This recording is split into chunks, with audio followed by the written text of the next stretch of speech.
Hmm.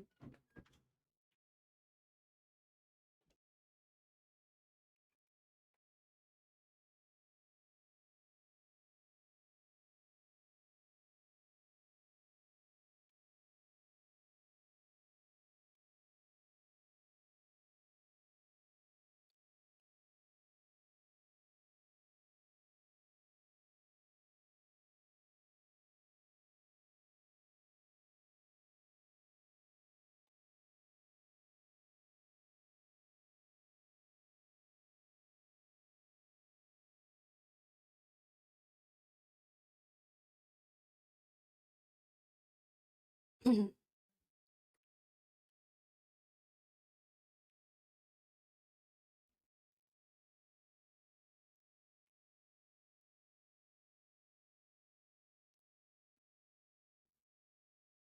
Mhm.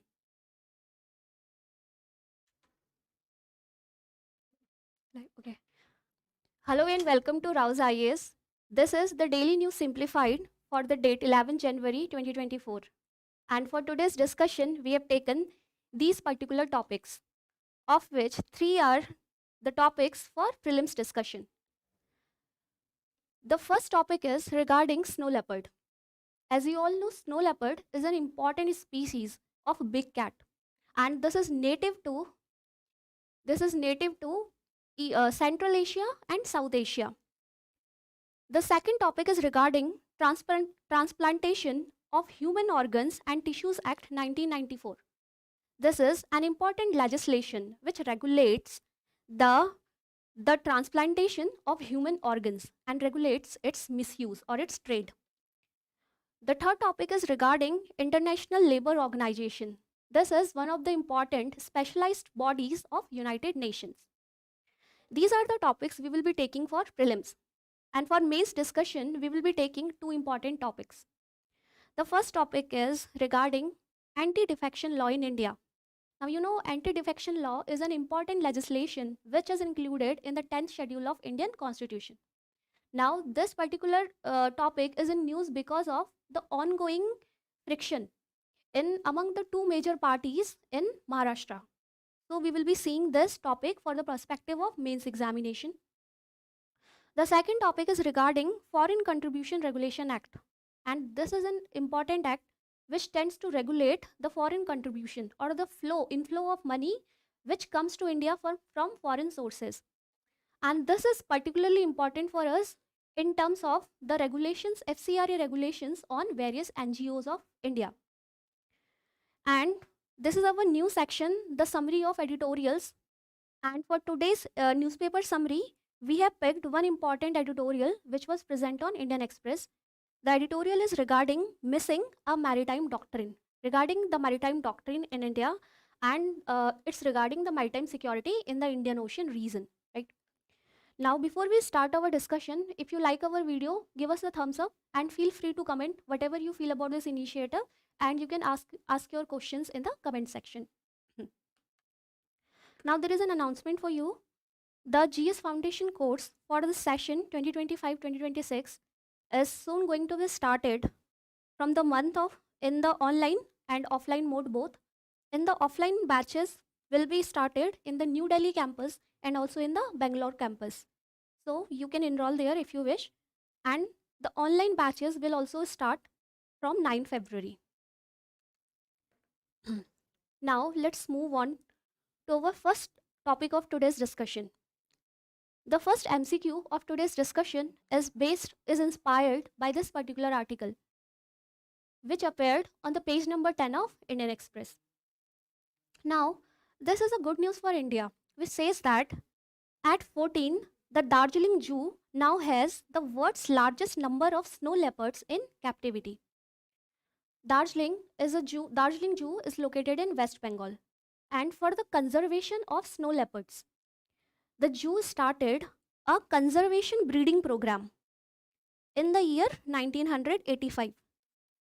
And based on this program, presently the number of snow leopards in that particular zoo are 14, and this brings it to the highest number of snow leopards in captivity in the world. Right now, based on this news article, we have framed this particular question. This is regarding the important facts about snow leopard. Now, as you all know that UPSC asks questions regarding various important species. So, snow leopard being a keystone species, being an umbrella species becomes very important for us for UPSC examination. Now, let's see a few facts about snow leopards. Snow leopard, as you can see in the figure, is a big cat species, and as the name says, snow leopard, this is present in the alpine and subalpine ranges of Himalayas and other Asian countries like Central Asia. We can say snow leopard is native to Central Asia plus South Asia. There are 12 snow leopard range countries where this big cat is present. These countries are mentioned on your screen. These countries are India, China, Nepal, Bhutan, Pakistan, Afghanistan, Tajikistan, Uzbekistan, Kazakhstan, and Kyrgyzstan. These are Mongolia and Russia. These are the 12 countries on which snow leopards is found. It is native to these countries. And if we talk about their numbers, presently it is estimated that there are around 3,500 to around 8,000, 3,500 to 8,000 snow leopard in the world. And the maximum concentration of these snow leopards is presently in China. And snow leopard is an keystone species or umbrella species. So for it, the Indian government has undertaken various snow leopard conservation program. For it, it has been accorded the highest level of protection by its inclusion in the Schedule 1 of Wildlife Protection Act 1972. And snow leopard is present in the Appendix 1 of CITES. Its IUCN status is vulnerable. And for the conservation of snow leopards and its habitat, India initiated a project known as Project Snow Leopard. This was initiated by the Ministry of Environment, Forest and Climate Change in the year 2009. This was for the conservation of snow leopard as well as their habitat and their peaceful coexistence with the people there to prevent man-wildlife conflicts. This is an initiative, Project Snow Leopard, and along these lines, to further their conservation, India adopted, there was a declaration to which India is also a party. The declaration is Bishkek Declaration. Bishkek is the capital of Kyrgyzstan. So this Bishkek Declaration for the conservation of snow leopards, this was signed in the year 2013. And for this, and in this declaration, India is also a party. And basically, this declaration aims at conservation of snow leopards by forming a global snow leopard and ecosystem protection program. So these are the key facts about snow leopards which you should know. And if we see its features, snow leopard, it has a pale whitish appearance. It has a pale whitish appearance and it has black spots on its body. So now let's solve this practice question. The question says that with reference to snow leopards, consider the following statements. Statement 1. It enjoys the same level of protection as Asiatic loin. Now this is a correct statement. Asiatic loin is also placed in Schedule 1 of Wildlife Protection Act. And snow leopard also enjoys the same level of protection as the Asiatic loin. Now second statement says Darjeeling Zoo hosts the largest number of snow leopards in captivity in the world. Now this is also a correct statement as we saw this in our today's news article. The third statement says that India is not a signatory to Global Snow Leopard and Ecosystem Protection Program. Now this is an incorrect statement as India is signatory to this particular Global Snow Leopard and Ecosystem Protection Program, right? And this was through the adoption of Bishkek Declaration. So the correct answer to this particular question would be only 2, as 2 statements are correct. And now if we talk about PYQ, which was asked by UPSC, This was regarding Wildlife Protection Act. Now let's move on to our second MCQ for the day, and it is inspired by this particular news article which appeared on the page number 12 of Indian Express. Now recently what happened? Delhi High Court has asked the Ministry of Health and Family Welfare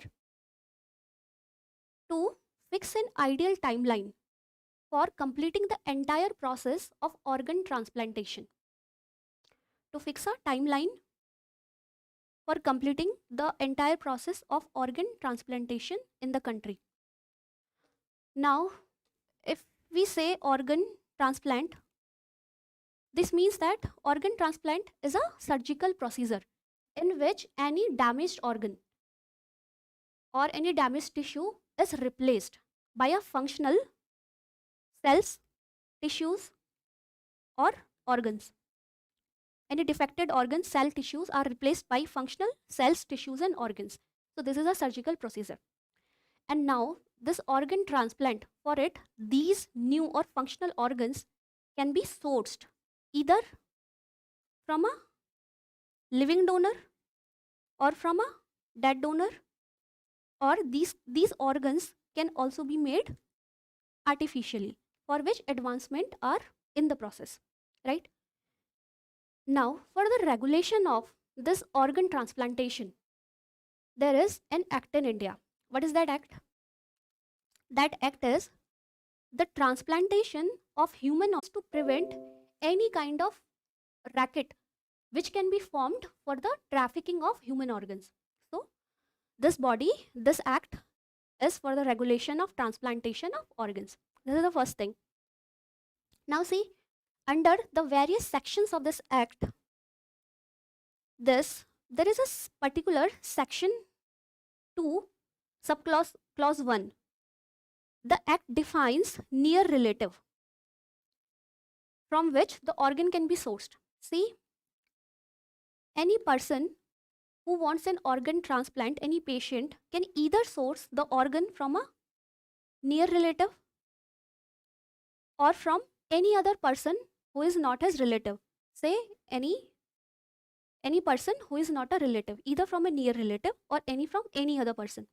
Now under this section 2 clause 1 of this act, the definition of near relative is given. So who is the near relative of that person? The near relative is his spouse, his or her spouse, son, daughter, his or her father, mother, their brother, sister, grandfather, grandmother, grandson, and granddaughter. So these are the near relatives.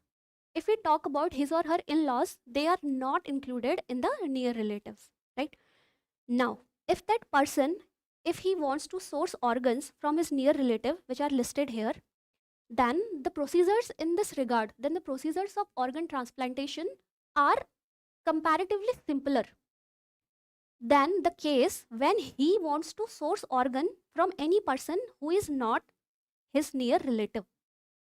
In that case, in the second case, when the organ is being sourced from a person who is not a near relative or from any other donor, in that case, the procedure is very complicated. And no human organ and tissue can be removed from a donor's body before death and transplanted into a recipient unless the donor is a near relative, which also translates to the same that in case the donor is not a near relative, then the permission from authorization committee is required, in simple terms, right? Now, based on this information, let us solve our practice question. Now see, the practice question says, with respect to the Transplantation of Human Organs and Tissues Act 1994, consider the following statements. Statement 1. It provides for regulation of storage and transplantation of artificial organs and tissues for therapeutic purposes. See, this act only deals with the regulation, the storage, regulation, transportation of living organs or the organs from a living or a dead person. But it does not have the scope of artificial organs, right? So in this case, this act does not deals with artificial organs. So this is an incorrect statement. Now, let's see the second statement. The second statement says, no human organ and tissue can be removed from a donor's body before death and transplanted into a recipient without the authorization committee's prior consent. See, this is an incorrect. This is also an incorrect statement. Why? Because an authorization committee's prior consent is only required when the donor or the recipient are not near relatives. When they are not near relatives, then the permission of authorization committee is required. Otherwise, its permission as such is not required. So this would also be a incorrect statement. So as the question asks, how many of the above statement is or are correct? The correct answer would be neither one nor two. And if we talk about our UPSC PYQ 2019, now we know that UPSC repeatedly ask questions regarding various laws, regarding various important legislations. Now, in the year 2019, we saw a question on the amendment to the Maternity Benefit Act 2017, right? So, these kind of legislations which are in news become important for us. Now, let's move on to our final MCQ for the day, which is inspired by this news article which appeared on the page number 16 of The Hindu. Now, in this news article, ILO, International Labour Organization, has recently released a report. The report is World Employment and Social Outlook. Trends 2024. So, ILO has recently released this report, and in this report, ILO has warned that there will be a rise in unemployment in the year 2024. Also, ILO says that the employment level have even fallen below the pre-pandemic levels. So it is this is a warning by ILO which says that in the the employment levels have fallen below pre-pandemic levels, and now also in the year 2024 the employment is further going to increase. Now, based on this, let's solve this practice question on ILO, International Labour Organization. Now, why we have taken this question is that UPSC asks questions in prelims regarding various international organizations, international forums, or intergovernmental organization and their reports. As in the year 2018, we found this particular question which was regarding the conventions, these particular conventions of International Labour Organization. Now, so in the similar lines, we have framed a question on ILO. But before solving this question, let us see a few facts about International Labour Organization. International Labour Organization, as the name suggests, this is a body, specialized agency. This is a specialized agency of United Nations, and it works towards promotion. Simply, we can say it works towards the promotion of labor welfare. It starts a dialogue between countries regarding the welfare of laborers in order to ensure them decent working conditions, in order to ensure them decent rights, minimum wages, and decent working conditions, prevention of child labor, among others. That is, it lays down international conventions or international laws regarding labor welfare. So, this is a rights body for laborers. So, if we see its creation, ILO was created in the year 1990 under the League of Nations as a part by the Treaty of Versailles. This was the treaty which ended the World War I. So it was formed in 1990 by this Treaty of Versailles, and in the year 1946 it became a specialized agency of United Nations. And its headquarters is located in Geneva, Switzerland. Now, an important, a unique thing about ILO is that ILO is the only specialized body of United Nations which has a tripartite governance structure. That is, its stakeholders include governments, employers, and workers. This means that it brings together governments, employers, and workers together, these three stakeholders, to set labor standards, to develop policies, and devise programs to promote the decent working conditions for men and women.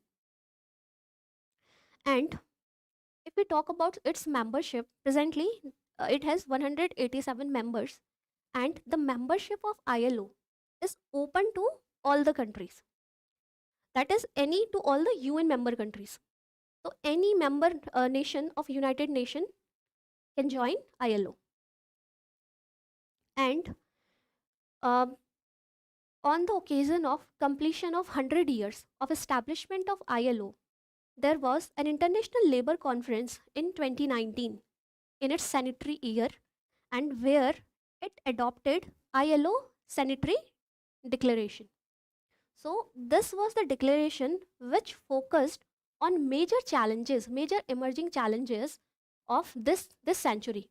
What are the major challenges for laborers? The major challenges are the the challenges which can arise from the revolutionary technologies, the emergence of revolutionary technologies, the challenges which can arise to the work conditions or to the right of laborers through the onset of climate change, or through the demographic shifts, or through the need for new skilling, the need for reskilling because of all these challenges. So, based on this, there was a declaration which was adopted in the year 2019, which seeks to adopt a humanistic approach towards labor welfare. And it has various factors which may include like skilling of workers, granting minimum wages or pay parity, promoting gender inequality in workplaces, among others. These are some of the highlights of it for inclusive and sustainable labor force. Now, based on its contribution, ILO was granted a Nobel Peace Prize in the year 1969. This Peace Prize was granted to it for the creation of international conventions, improving the working conditions and social rights of employees in every country. So this was the reason for which ILO was granted Nobel Peace Prize in the year 1969. And there are some important reports which are released by ILO. Some of the important reports are like World Employment and Social Outlook, which was recently released. And other reports are World Social Protection Report, Global Estimates of Modern Slavery, Global Wage Report, and Global Employment Trends for Youth. So these are the important reports which are released by ILO. So based on this information, let us solve this practice question, which says that ILO was created in the year 1919 as a part of Treaty of Versailles. This is a correct statement. The second statement says its constitution permits any member of the United Nations to become a member of ILO. This is also a correct statement. The third statement says ILO's Sanitary Declaration calls for a human-centric approach for the future of work. Now, as we already discussed, this is also a correct answer, correct statement. The fourth statement says it is the only United Nations agency which has not received the Nobel Peace Prize. Now, this is an incorrect statement, as we saw already that ILO received Nobel Peace Prize in the year 1969. So, these are some important statements, and one important statement is regarding the tripartite structure of ILO. Now, the question asks how many of the above statements are correct. So, the correct answer would be only 3, as 3 statements are correct. Now, this was all for prelims discussion. Now, let's discuss mains. Let's discuss mains articles.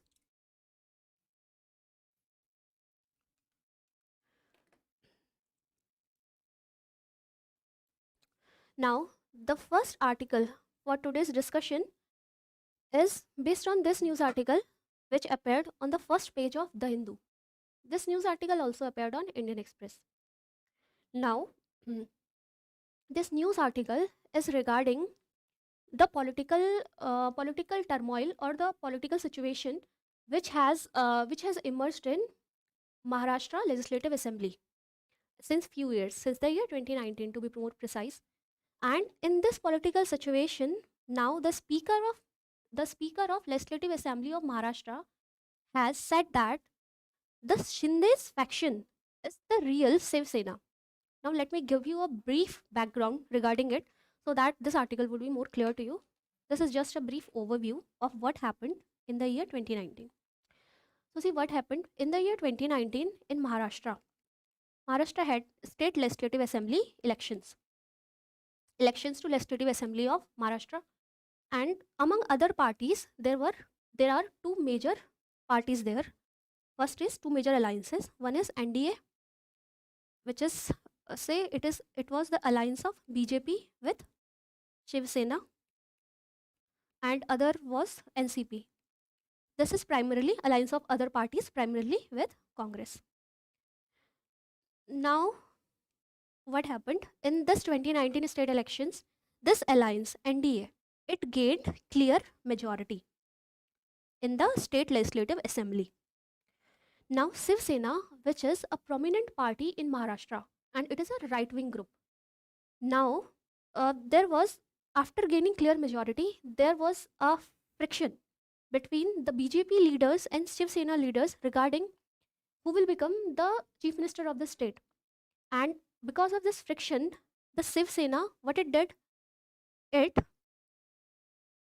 earlier BJP and Shiv Sena had an alliance, but now it quit the alliance.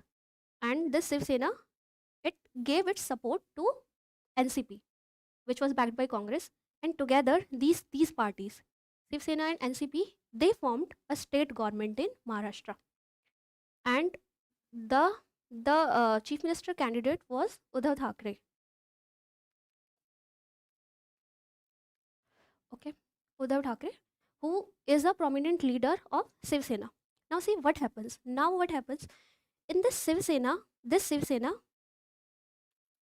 Now after forming a government, Uddhav Thackeray was made chief minister of Maharashtra. Now in the Shiv Sena also, this fragment, there were again frictions in this fragment itself, and some there were two leaders there, Uddhav Thackeray and Shinde, who is presently the chief minister of Maharashtra. So this Shinde, he's a politician. So this legislator, he along with some legislators, he broke with this Shiv Sena. So earlier this was Shiv Sena, and now this Shinde portion, Shinde faction left the alliance of Shiv Sena, left it matlab, or it broke this party, and there were two factions in this particular party. One was the Shinde faction, and other was the remaining legislators were in Thackeray faction. Now the major challenge came here. Now why is this important? We will see this is important in the case of anti-defection law, to prevent anti-defection, and there is a particular clause for it which is regarding how the merger should take place, and we will see this as we move forward in the article. But for now you should understand that there was a fragment there was a fragment Shinde faction which quit from this Shiv Sena, and it gave support to BJP. So now in these two fragments, there was these two factions. Now they fought over who is the original party, who is the original Shiv Sena. Now why is this word original party important for us? This we will see. Now they were fighting that Shinde faction claimed it is the original Shiv Sena, whereas the Thackeray faction also claimed that it is the original Shiv Sena. And now this case went to the Election Commission of India, and Election Commission, it said that this Shinde faction, which broke out from the Shiv Sena party, is the original Shiv Sena. And then this Thackeray faction had to change its party name as well as its symbol. So this was all the development which happened. Now see, in this case, the Speaker of Maharashtra Legislative Assembly is saying that the Shinde faction, is the real Shiv Sena, right?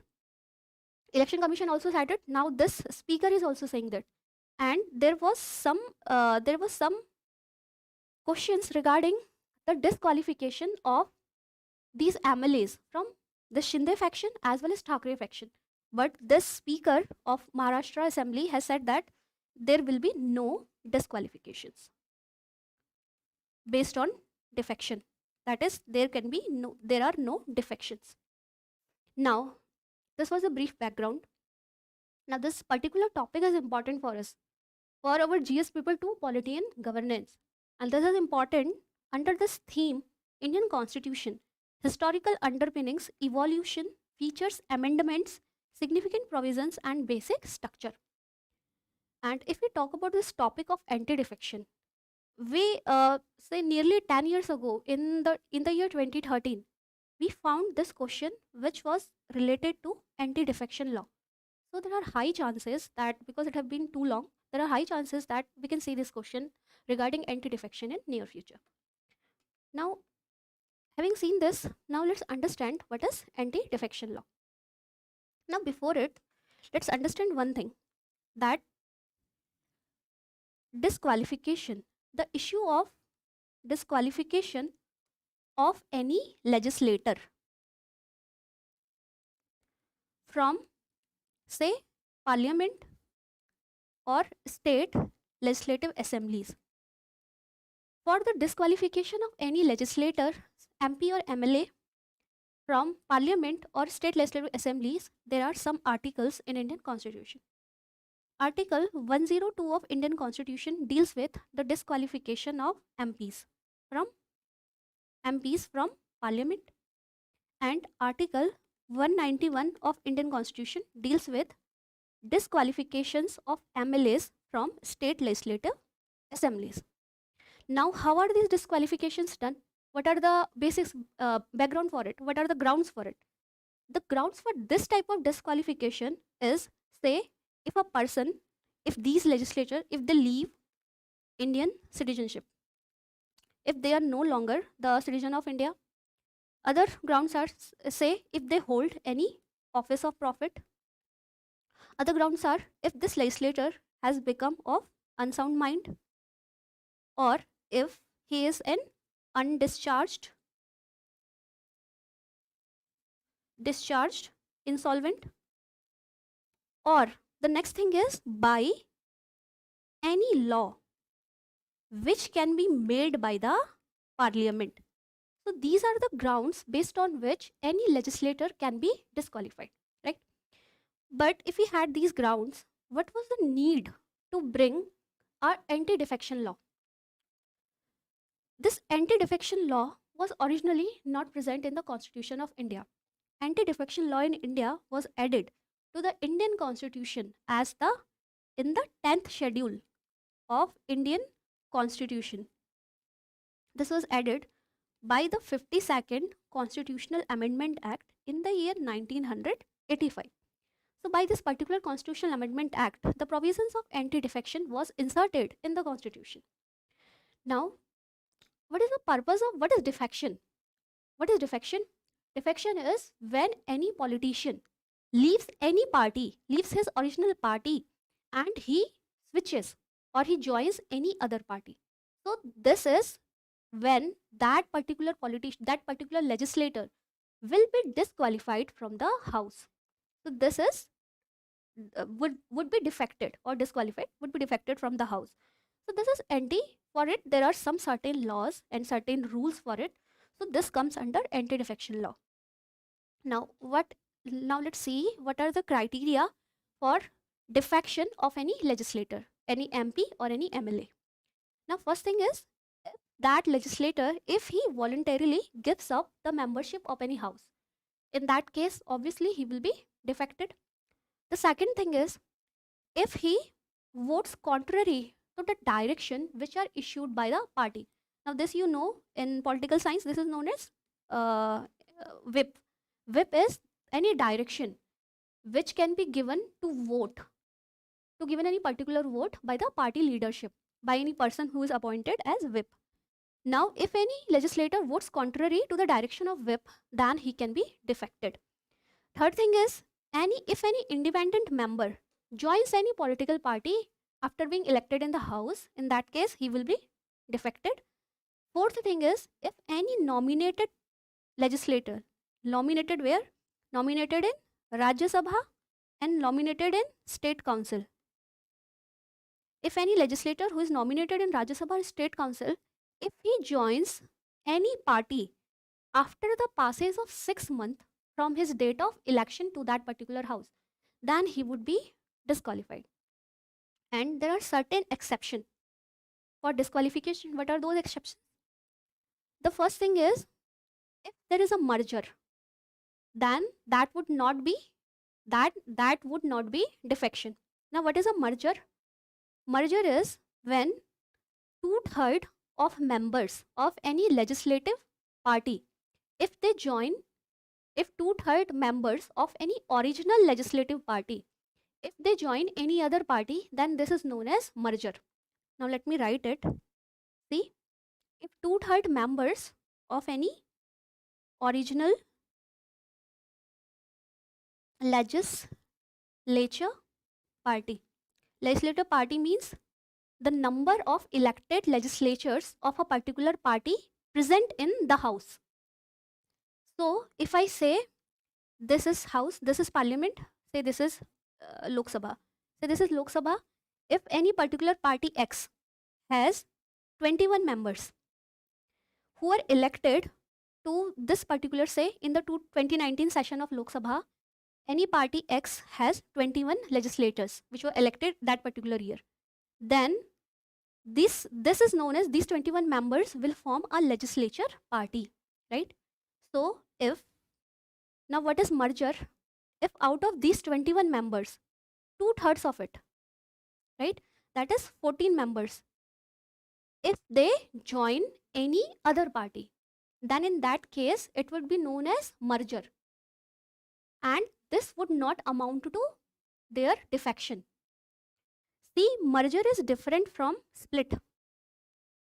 Earlier there was a provision of split, that in case of a split also these legislators would be protected under this anti-defection law, but there was an amendment to this anti-defection law in the year 2003, and this provision of split was removed.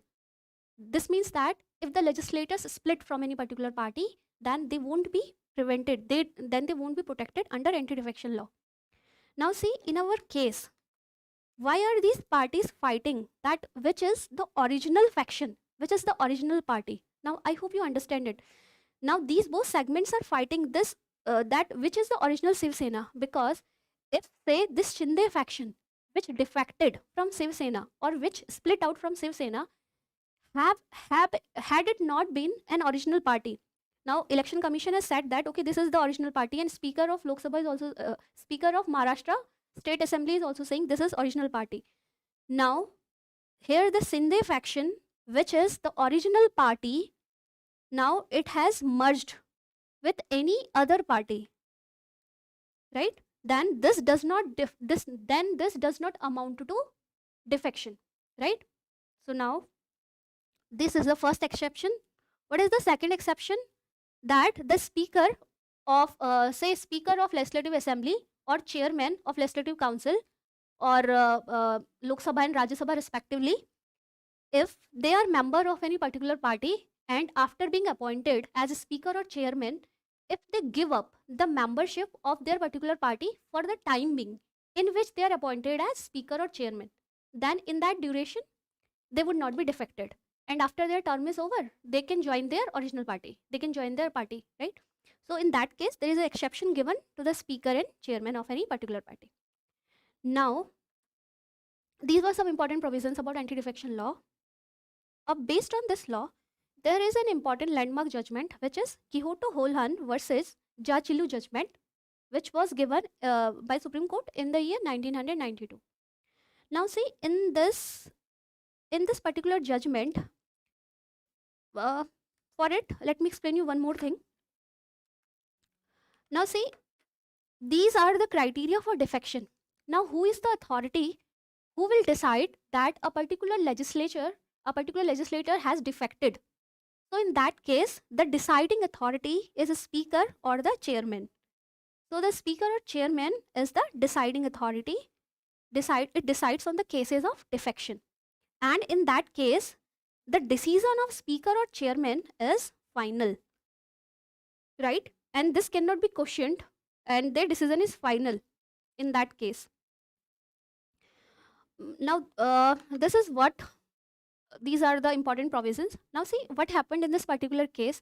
In this particular case, there was a question before Supreme Court whether the anti-defection regarding the constitutionality of the anti-defection law with regards to these sweeping powers which were given to the speaker. As I told you, speaker is the final authority which can decide on the anti-defection cases. He is the final authority. So it has these sweeping powers regarding these cases. Now, for it, there was a case in Supreme Court. There was a question in Supreme Court which said that whether the grants of this sweeping power to speaker, does it violate the basic structure doctrine of constitution. So in this judgment, Supreme Court said that, see, this is speaker or chairman of a house, these are important authorities. Like, these are important dignitaries or authorities who have the power to uphold the rights and privileges of the elected of the legislatures who are present in the house. So in that case, they have this authority. That is, this was the constitutional validity of giving the sweeping authority to the speaker was upheld in this particular judgment. That is, yeah, the speaker and chairman, they have this authority to be the this power to be the final authority. And also in this case, it was said that, however, these after the final decisions are made by the speaker and chairman, it is subjected to judicial review. This was important thing.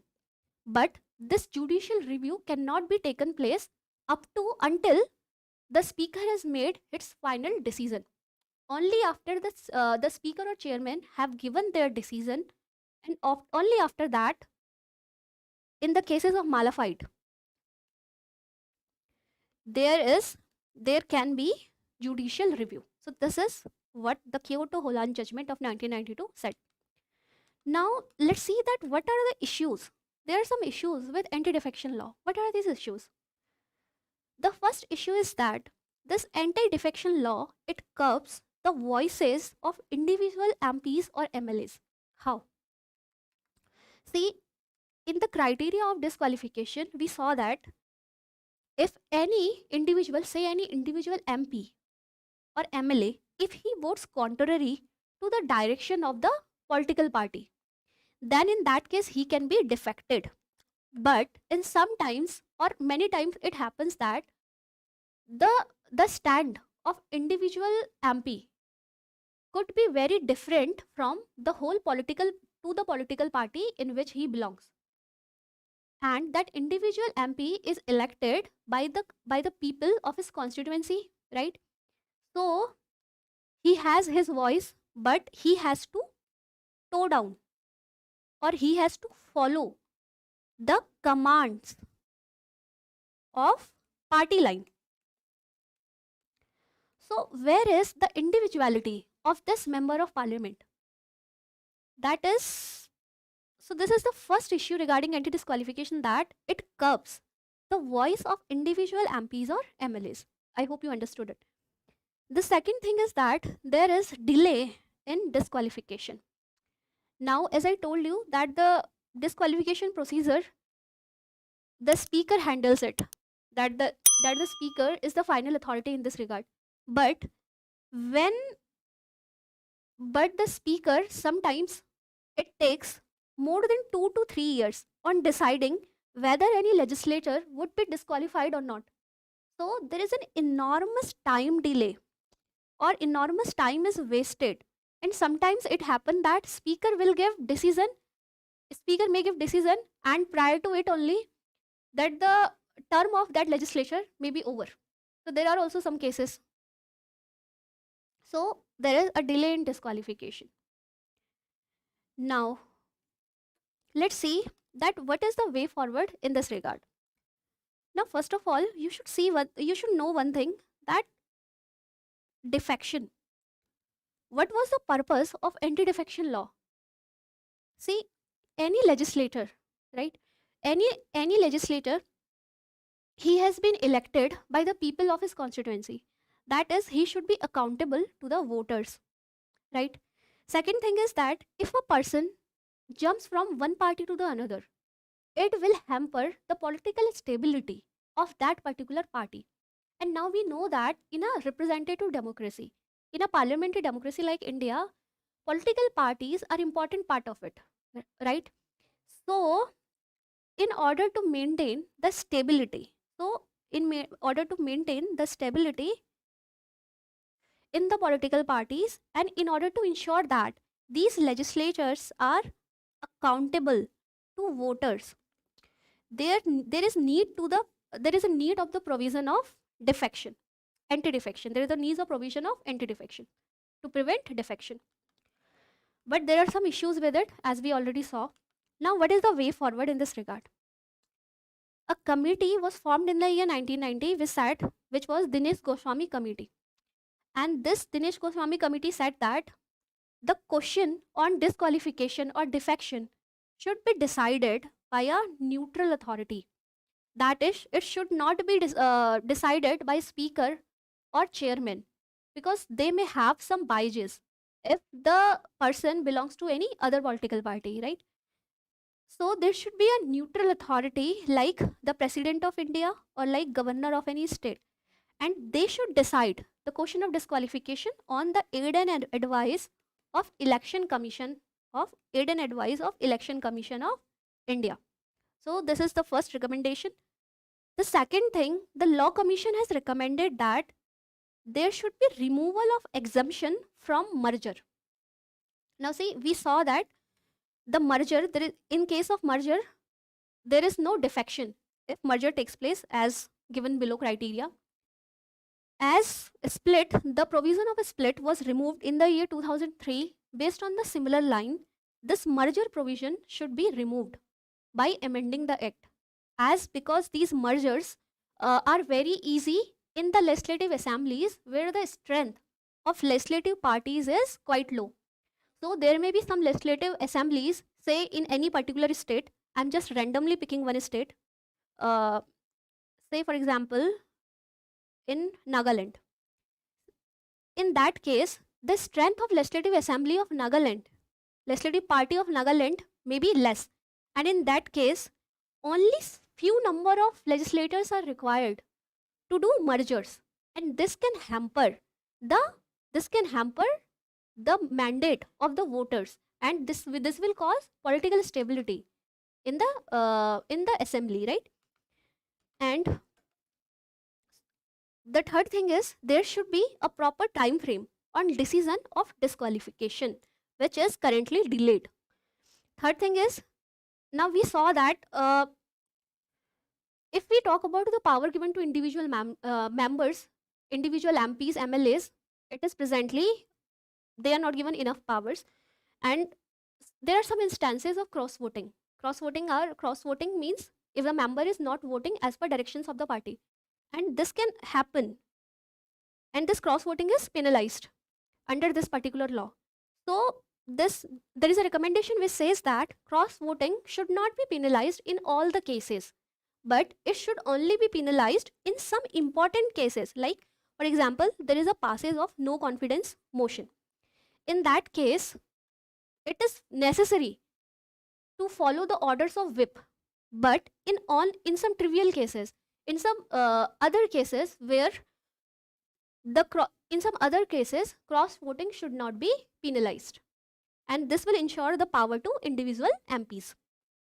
Fifth thing is that allow independent MP MLAs to join parties. So these are some of the provisions.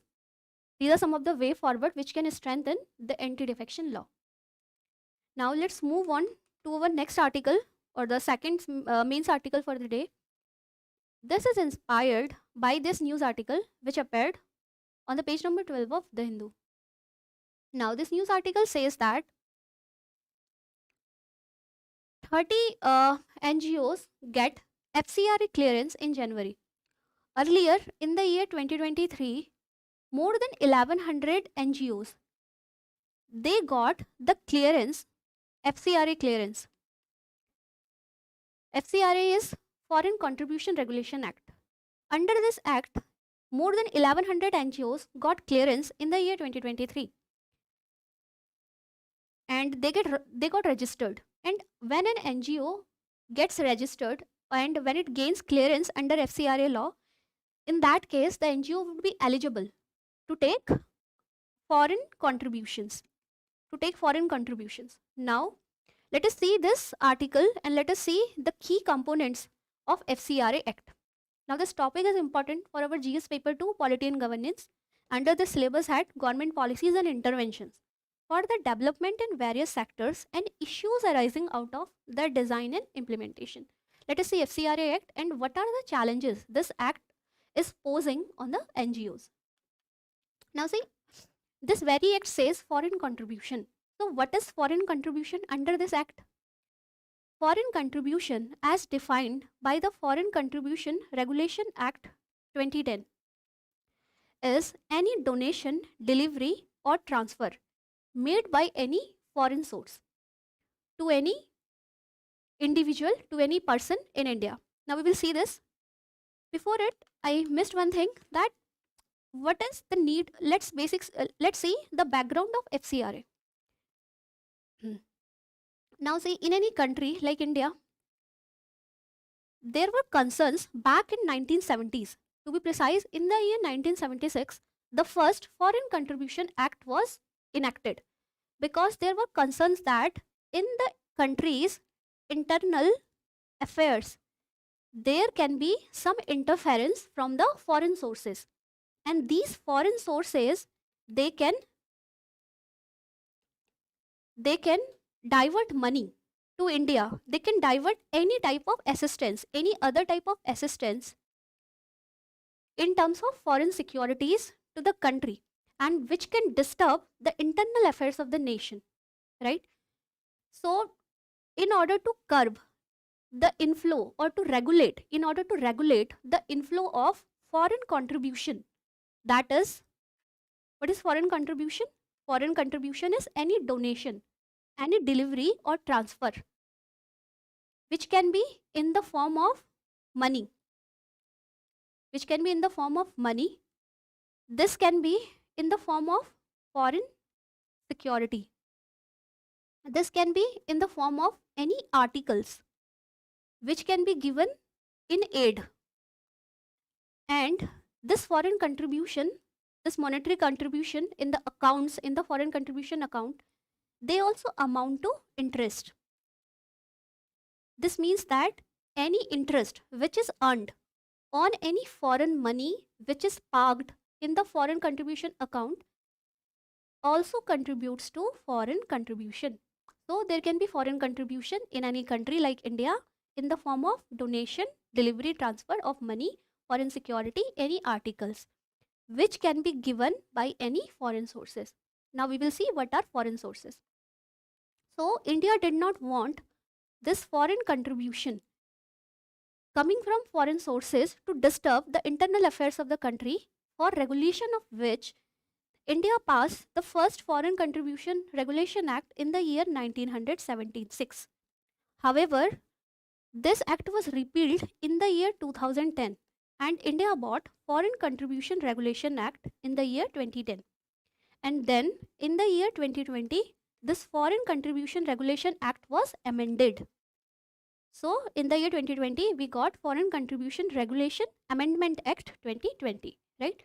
Now this is a brief background of it. Now let's understand the key terms like foreign contribution. We already saw it. Now let's understand what is a foreign source. Now foreign source could be any source who is giving foreign contribution. It could be any foreign government or any foreign government agency. Any foreign government or agency of any foreign government, right? It can be any international organization. But the exceptions are the organizations of United Nations, say World Bank, IMF. These are not included as foreign sources. And there are various other international organizations, as in this can be decided by the central government.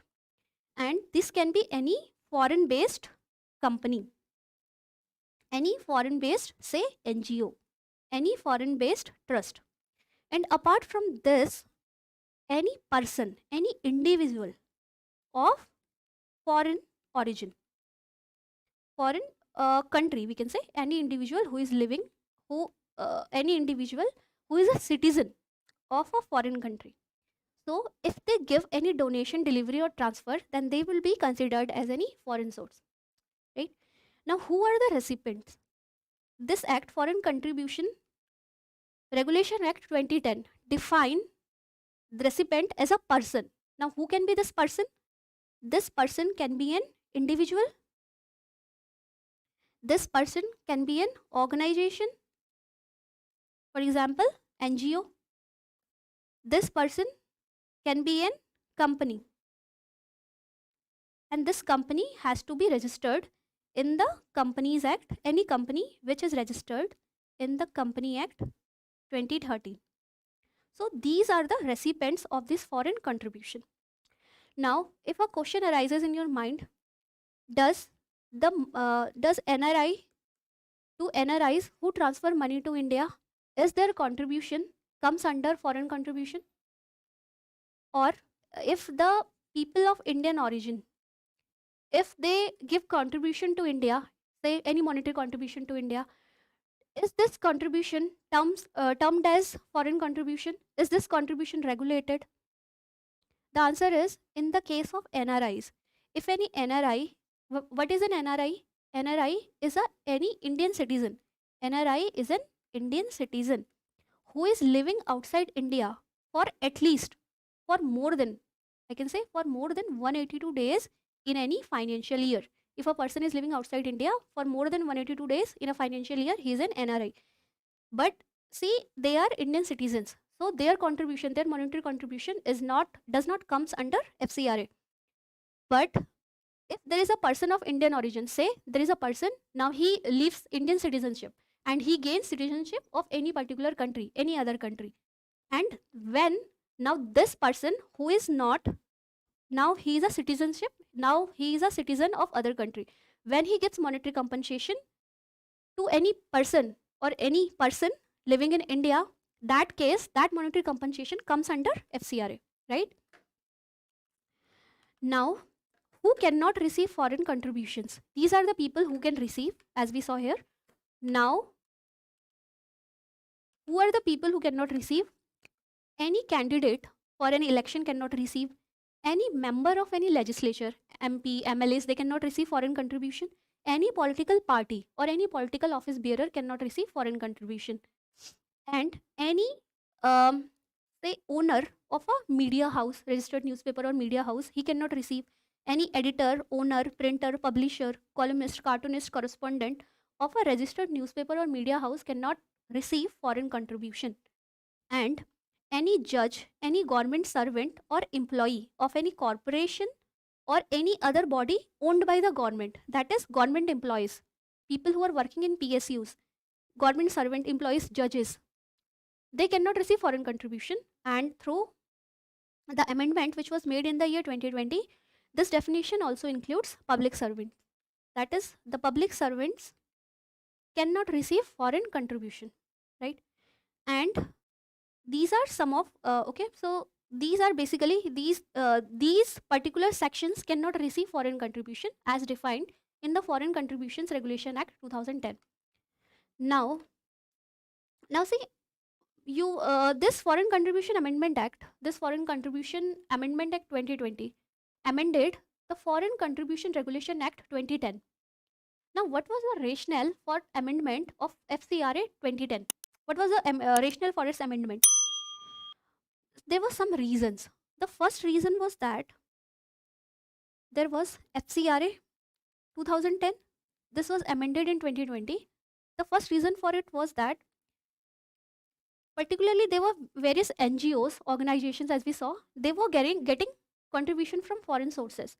But there were allegations that there were complaints that these NGOs, their foreign contribution doubled in the time period from 2010 to 2019. But there was gross misappropriation of fund which was done by these NGOs, and they were not utilizing this fund for the said purpose, for the social services or social, for the fund mandated for that particular purpose for which it was routed, right? And there were concern that these NGOs could use that fund for activity any other activity which may hamper national interest of the country, right? And also there was lack of compliance of these NGOs to this FCRA Act 2010. The reasons are same, like misappropriation of fund, non-maintenance of the accounts, the FCRA accounts.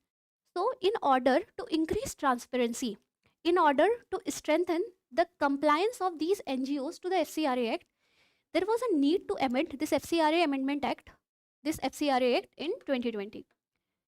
Now let's see that what are the major provisions of this FCRA Amendment Act 2020.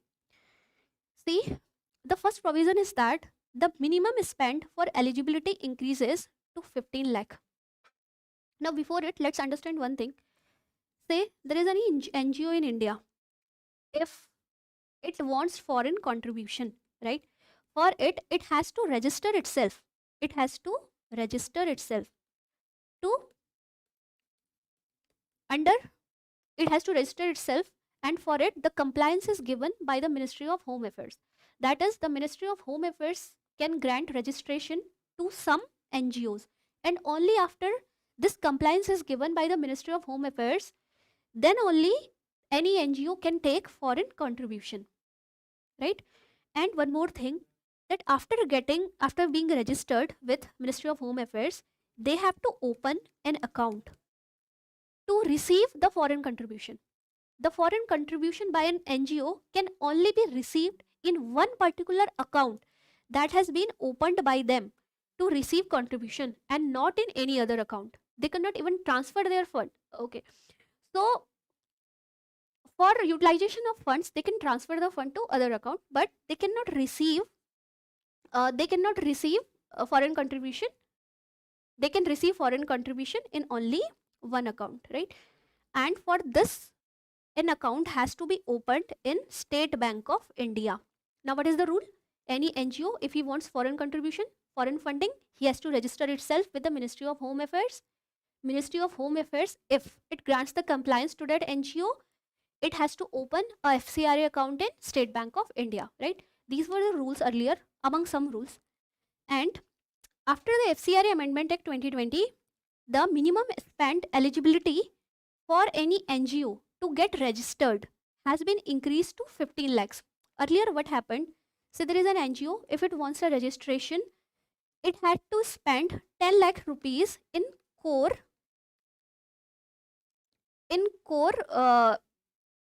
expenditure for social service in the past 3 financial years. So this was the criteria for it. But after this amendment, they have to spend at least 50 lakh rupees in the past 3 financial years in core social services in order to apply for registration, right? This is the first thing. Second thing is, this amendment inserted section 12A in the FCRA Act. Now what is section 12A? This regards to the identity documents. That is, now any person who is working in any particular NGO, the office bearers of that NGO and the key position holders of that NGO, they have to submit their Aadhaar card details to the government. And if they employ any person of foreign origin, that he has to submit his passport details to the Indian government. So this was regarding identity documents. The third amendment was regarding, now this FCRA contribution can only be taken in the bank, in the account in State Bank of India. Earlier, prior to the amendment, this FCRA account could be opened in any bank which was which was notified by the government, but now this account can only be opened in State Bank of India. And application fee was increased from 5,000 earlier to 10,000 now. Hmm. And this definition, in the definition of people who were not allowed to take foreign contribution, public servant was added in it. And there was an inquiry before FCRA renewal. Earlier, if any NGO who has got FCRA registration, if he wants to renew its registration, and this any FCRA registration is valid for only 5 years, and after 5 years that particular NGO or organization has to renew its registration. But earlier there was no such inquiry, but now there will be an inquiry before FCRA renewal. And the administration, one important thing is that the administration cost of these NGOs or these organizations have been limited to 20%. This means that this is in order to check the wasteful spending of these NGOs. What are administrative costs? That is, they should spend only 20% of their total foreign contribution. They should spend only 20% in administration cost. Rather, other 80% amount should be spent in social activities. These administrative costs can include like giving salaries, like the construction of infrastructure or their building, the expenditure in vehicles for the office use. So these are administration cost, and this should be limited to only 20%. And transfer of foreign contribution is not allowed. Now earlier, from one FCRA registered account, so this was a registered account, account 1, the contribution could be transferred to other account. Now based on this amendment, this transfer of foreign contribution to one account from one registered account to other registered account is not possible, or to any other unregistered account is also not possible. So this transfer of funds is not possible. Suspension of registration. So in case the government thinks that any NGO is violating the provisions of this act, so in that case they can be suspended also. And in the case if the license, if the registration of any NGO is revoked, in that case that particular NGO cannot utilize the fund existing with it. In that case, the fund can be utilized by the provisions for the utilization of fund can be made by central government, and the funds of that particular NGO would freeze, right? So these are important amendments. Now let's see that what were the major, because of these amendment in 2020, there were major uproar in internationally also, in country also. So the International Commission of Jurists, which is a human right NGO, which is an international human right NGO of a large scale, it said that it opined that this amendment is incompatible with the international law. It cited that under the resolution of United Nations Human Rights Council, the resolution says that no law should criminalize or delegitimize activities in defense of human rights on the account of origin of funding. Now on the account of origin of funding, we made FCRA Act. So this is incompatible with international law. But regarding it, the Supreme Court in the year 2022, it upheld the constitutional validity of the FCRA Amendment Act 2020. And our Supreme Court said that, see, India, we have the right to form associations in India. The NGOs can, people can form NGOs, right? There is a right to association. But this does not translate to right to take unregulated funding.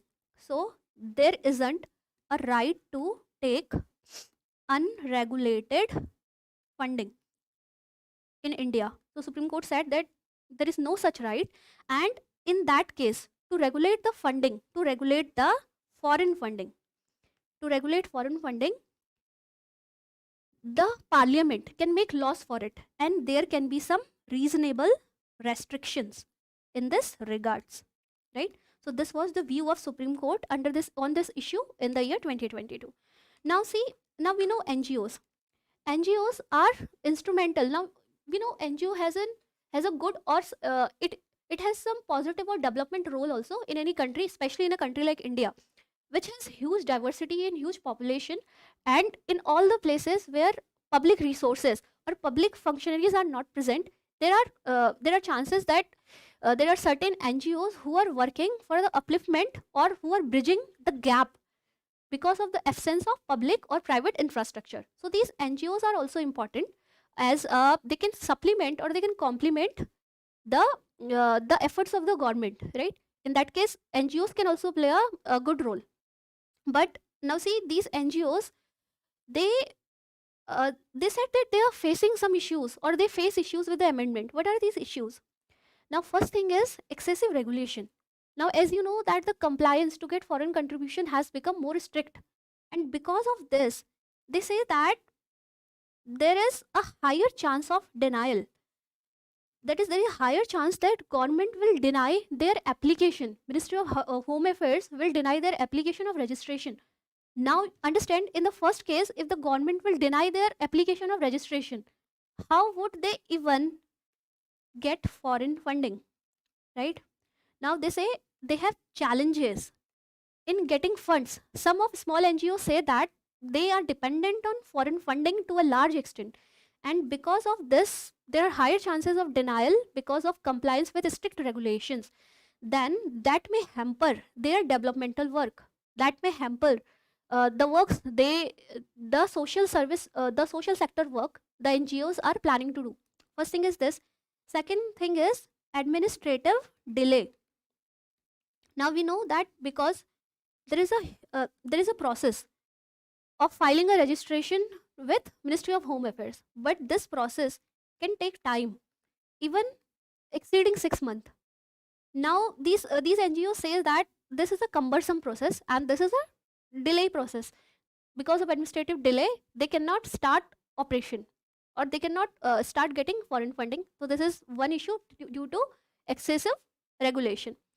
Other thing, they say that there may be political influence in the way the license is given, in the way the registration to certain NGOs is given, and there can be political influence in the process of registration and also in regulation of some NGOs. And now this brings us to a third point. Connecting with it, NGOs say that there can be some NGOs, if they criticize or if they dissent with the views of, say, majoritarian government or with the views of the government which is in power, there are high chances that these NGOs may be regulated or their registration would not be renewed. So these are the concerns regarding political influence. Hence, they say that this FCRA Amendment Act has become a tool of repression, with the government to curb the voices of these NGOs, to curb the dissent or the criticism, of the majoritarian or of the ruling government, of any government which is in power, if given by these NGOs. And they say that there are various laws for it. Say in India, UAPA is being criticized, and India has a sedition law, right? So these NGOs say that in the umbrella of these laws like UAPA, Unlawful Activities Protection Act, Sedition Act, this FCRA Act has all these acts. They are a slew of regulations. They are regulations which are being made in order to repress the voices of dissent, right? So these are some issues which are faced by NGOs.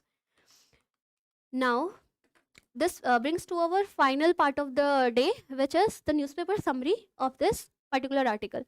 Now, since we are running out of time, let us discuss this in brief. In newspaper summary, so this is an article regarding missing a maritime doctrine. Now, this is important for our GS paper to international relations. Now, see what happens.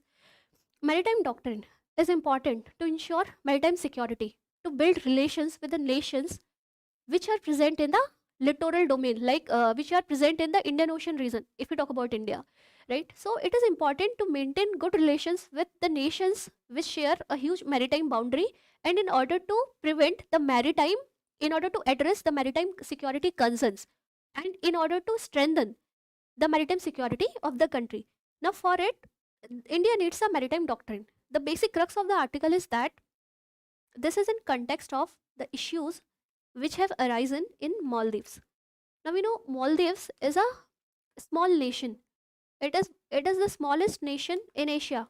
And see the location of Maldives. This is India, and to the southwest of India. This is the location of Maldives. And Maldives is an island country with around 1,200 islands, and they lie north to south in the Indian Ocean. Now, see, Maldives has a strategic position in Indian Ocean regarding its spread. It has a huge exclusive economic zone of over 1 lakh square kilometers. These islands, starting from the northernmost to the southernmost, they expand to the area of around 900 kilometers. Now you know that major international trade, they cross through Indian Ocean, and it crossed through the exclusive economic zone of Maldives, right? Now what happened in Maldives, that Maldives and India, the relations between these two countries are, say, there are some diplomatic hiccups in the relationship between India and Maldives in the present times. So, in the present times, we saw there was an India Out campaign in Maldives, and the incumbent president of Maldives, which have come to power in 2023, he supports the ideology of India Out. So, there are rising sentiments in Maldives regarding anti-India sentiments in Maldives. So, this is first issue: rising Islamic fundamentalism in Maldives and anti-India sentiments and fundamentalist sentiments in Maldives. Other thing is that the growing presence of China in Indian Ocean region. Now, as we all know that Indian Ocean region is equally important for China also, as major chunk of trade of China also passes through Indian Ocean. Now, and also we know that China is trying to expand its presence in Indian Ocean, and this can be seen by the construction of naval bases by China in certain countries. We've seen that China has formed its naval bases in the countries like Myanmar, in the country Sri Lanka, and in Djibouti, Ethiopia. So here the China has made its naval bases, and now China is also wooing Maldives to be its a great security partner or a important partner in that sense in the maritime domain.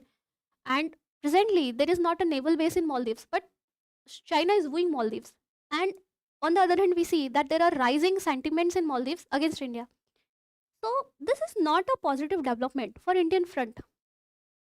And there are some apprehensions in Maldives regarding India's big brother attitude.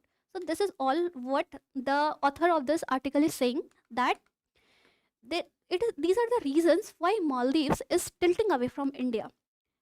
So, and what are the challenges in maritime domain which India has? Presently, India does not have a comprehensive maritime security, a maritime doctrine. Now, if you heard of this term, Sagar doctrine, Sagar, which was security and growth for all in the region. So basically, this was a term which was coined by by our Prime Minister Modi in the year 2015. This was termed in order to increase the engagement of India and to ensure maritime security, among other things, with the countries which are present in Indian Ocean, right? But we see that this has not there are not rules, or there are not, this policy is not well described in the paper, we can say, and because of which India lacks a comprehensive or a full written maritime domain which is comprehensive or which suggests of all the set priorities. Earlier also, if we see about priorities of India, the land management or the to prevent two frontier war with Pakistan and China, they were major security priorities of India. And India has taken maritime security as a secondary priority. It is not equally prior. It does not have equal priority. Ensuring land border security has more priority to India than maritime security. But author says that India should strengthen its maritime diplomacy by, as India does its by exercising its soft power in these nations. As we see the example of Maldives also, India has helped Maldives at various instances. Say in the 2004 tsunami, say in the water crisis which was faced by Maldives in the year 2014. So India need to exert its soft power even more, and and India has to frame or outline its maritime diplomacy. And the principles which were enunciated in Sagar there should be a vision document for it. There should be a well framed principles in order to support regional diplomacy both in the terms of maritime security and in terms of conventional diplomacy. So this is what was the crux of this article. So this brings an end to today's discussion. If you have any doubts, you can comment them. You can type them in the comment section. So this is the end of today's session. Thank you.